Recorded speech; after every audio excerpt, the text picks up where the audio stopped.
तुम्हाला? What is seen in the picture? Children, very good.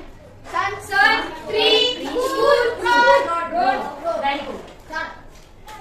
इथे आपल्याला चित्रामध्ये मुलं दिसत आहेत, सूर्य, झाड, रोड आणि स्कूल आपल्याला दिसत आहे. कुठे जातात? स्कूल. कशावर स्कूल मध्ये जातात? रोडवर आहे. आणखी काय दिसतं त्याच्यामध्ये? दप्तर, बॅग, स्कूल बॅग, युनिफॉर्म दिसतो एक प्रकारचा. म्हणजे तुमच्या लक्षात चित्रावरून एक लक्षात येते का की ही जी मुलं आहेत ती कुठेतरी चालली आहेत. कुठे चालली आहेत? तर ती शाळेत चालली. आता रस्त्याने जाणारी व्यक्ती कुठे जाते हे आपल्याला माहिती असतं का? नाही. पण आपल्याला ही मुलं शाळेत जात आहेत का सांगतोय तर त्यांनी युनिफॉर्म घातलेला आहे, त्यांच्या पाठीमागे बॅग लावलेली आणि साईडला कुठेतरी शाळा दिसते. या चित्रावरून आपल्याला हे लक्षात आलेलं आहे. तर आज आपण हीच कविता बघणार आहोत. Children are going to school. मुले शाळेत जात आहेत अशा कवितेचं आपलं शीर्षक आहे. तर चला बघूया आपण. Morning light spreads over the earth. Once again the sky bows his head in respect for children are going to school.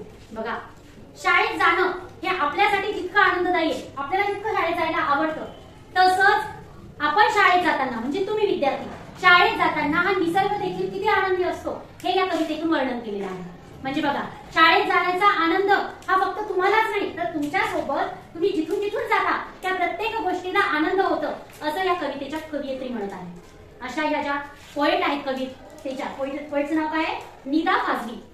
Nida Fazli यांनी हिंदीमध्ये कविता लिहिलेली आहे. बच्चे स्कूल जा रहे हैं. काय दिलेलं आहे? बच्चे स्कूल जा रहे हैं ही त्यांची हिंदी कविता आहे.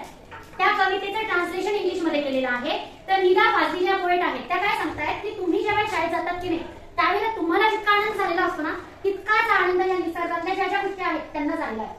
तर काय होतंय, ज्या वेळेला तुम्ही शाळेत जात आहे त्यावेळेला मॉर्निंग लाईट स्प्रेड होते. मॉर्निंग लाईट म्हणजे काय? मॉर्निंग म्हणजे काय? सकाळ. लाईट म्हणजे काय? उजेड किंवा प्रकाश. हा, आणि स्प्रेड म्हणजे पसरलेला आहे. म्हणजे ज्या वेळेला तुम्ही शाळेत जात आहेत त्यावेळेला ओव्हर द अर्थ. अर्थ म्हणजे काय? पृथ्वी. या संपूर्ण पृथ्वीवरती काय होतं? उजेड पसरतो. ज्या वेळेला तुम्ही शाळेत चिल्ड्रन्स म्हणजे मुलं शाळेत जातात त्यावेळेला संपूर्ण पृथ्वीवरती प्रकाश पसरतो. Once again the sky goes his head in respect. आणि पुन्हा एकदा जो स्काय आहे, स्काय म्हणजे काय? आकाश. ते आकाश तुमच्या समोर त्याचं मस्तक झुकवत आहे. कधी? ज्या वेळेला विद्यार्थी मुलं शाळेत जातात. पुढे काय सांगितलंय? The sun after his morning deep in the river dressed up in his golden muslin turban waits and smiled on one side of the road for children are going to school. परत काय होतं म्हणे, हा जो सूर्य आहे ना नदीमध्ये, रिव्हर म्हणजे काय? नदीमध्ये डुबकी मारतोय. म्हणजे काय? खरंच डुबकी मारतो का सूर्य? नाही. तुम्ही बघा, ज्या वेळेला सूर्य उगवतो आणि सूर्य उगवल्यानंतर त्या नदीमध्ये त्या सूर्याची जे प्रतिबिंब आलेलं असतं त्याला अर्थ काय म्हटलंय कवीनी की तो डुबकी मारतोय. कशामध्ये? तर नदीच्या पाण्यामध्ये डुबकी मारतोय. आणि आपलं त्यांनी जे गोल्डन मस्लिन टर्बन म्हणजे काय तर गोल्डन पगडी घातलेली आहे. हे बाजूचं जे दिसतंय ना याला कवयित्री पगडी म्हणते. गोल्डन मलमलची पगडी त्यांनी घातलेली आहे आणि ती पगडी घालून त्याने तो पाण्यामध्ये डुबकी मारत आहे असं कवयित्री म्हणते. Waits and smiles on the road on one side of the road for children. आणि रस्त्याच्या बाजूला डुबकी मारून झाल्यानंतर रस्त्याच्या एका बाजूला तो अगदी स्माइल म्हणजे आनंदात, उत्साहात आणि हास्यामध्ये तुमची वाट बघत थांबलेला आहे. किती सुंदर कल्पना आहे. Through the green top branches, breeze sing their song of blessings. Fragrant flowers awaken the sleepy road with their melodies. बघा, आणि ज्या वेळेला तुम्ही शाळेत जात असतात त्यावेळेला ज्या फांद्या असतात की नाही त्याचे जे ग्रीन असे टॉप असतं त्या ग्रीन टॉप वरती ते तुमच्यासाठी एक सुंदर असं ब्लेसिंगचं सॉन्ग म्हणत असतात. ज्यावेळेला आपण सकाळी शाळेत होतो बघा झाडांच्या पाण्याचा सळसळ आवाज येतो. मग एक प्रकारे कवयित्री म्हणत आहे की जेव्हा तुम्ही शाळेत जातात तेव्हा तिथे पानं हलतात की नाही त्या पानांचा जो आवाज असतो ना तो एक प्रकारचा तुम्हाला शुभेच्छा देत असतो. काय करत असतो? शुभेच्छा. तू शाळेत चालला आहेस, तुला शुभेच्छा आहेत अशा प्रकारे. त्याचबरोबर रस्त्यावरच्या बाजूला जे सुंदर असे सुगंधित फुलं उमललेले असतात ते रस्ते झोपलेल्या रस्त्याला जागवत असतात. काय करत असतात? जे झोपलेले रस्ते असतात म्हणजे सकाळी तुम्ही शाळेत येतात की नाही मग त्याचा अर्थ काय की हे रस्ते झोपलेले आहेत आणि तुम्हाला त्याच्यावर तुम्ही जात असतात त्याच्यामुळे रस्त्यावरचे जे बाजूचे जे फुलं आहेत त्या सुगंधाने ते काय करतात म्हणे या झोपलेल्या रस्त्यांना उठवतात. तुमच्या स्वागतासाठी त्यांना तयार करतात. अशा पद्धतीने कवयित्री म्हणत आहे.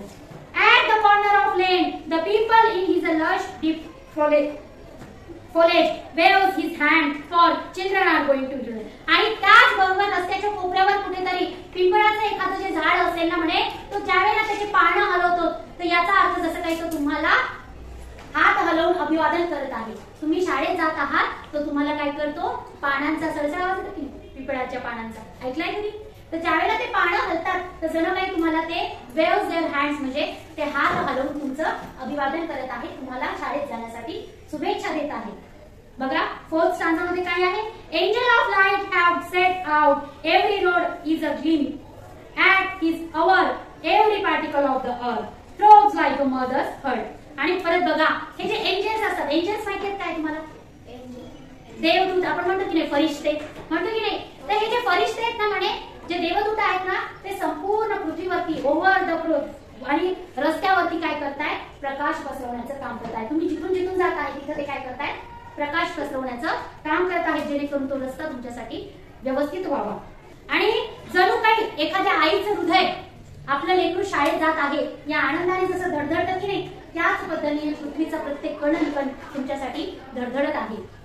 Time sitting on and old fly pigeon in the sky. आणि वेळ, जी वेळ आहे ना ती जुन्या एका छतावरती बसलेली आहे आणि तिथून तुमच्यासाठी कबूतर सोडत आहे. तुम्हाला माहितीये कबूतर कुठे सोडतात? कुठे पाहिलंय का तुम्ही कबूतर आकाश सोडताना? कधी पाहिजे? मुक्त विहार करण्यासाठी त्यांना सोडून देतात.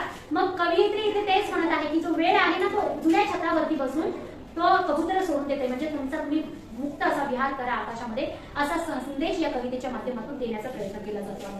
आणि for children are going to school, जे विद्यार्थी जे मुलं शाळेत जात आहेत त्यांच्यासाठी काय करत आहेत तर कबूतर मोकळे सोडून दिलं जात आहे आकाशात मुक्त विहार करण्यासाठी. इतकी सुंदर कविता निदा फाजली यांनी लिहिलेली आहे, जी हिंदीमध्ये कविता आहे, आपल्या पाठ्यपुस्तकामध्ये इंग्रजीमध्ये ट्रान्सलेट करून आपल्याला देण्यात आलेली आहे. तर कळाली कविता तुम्हाला? म्हणजे या कवितेतून आपल्याला एकच शिकायला मिळते की तुम्ही शाळेत जाताना फक्त तुम्हीच नाही तर तुमच्या बरोबर या निसर्गातला प्रत्येक कण आनंदी असतो आणि तो तुम्हाला शाळेत जाण्यासाठी शुभेच्छा देत असतो. कळाली?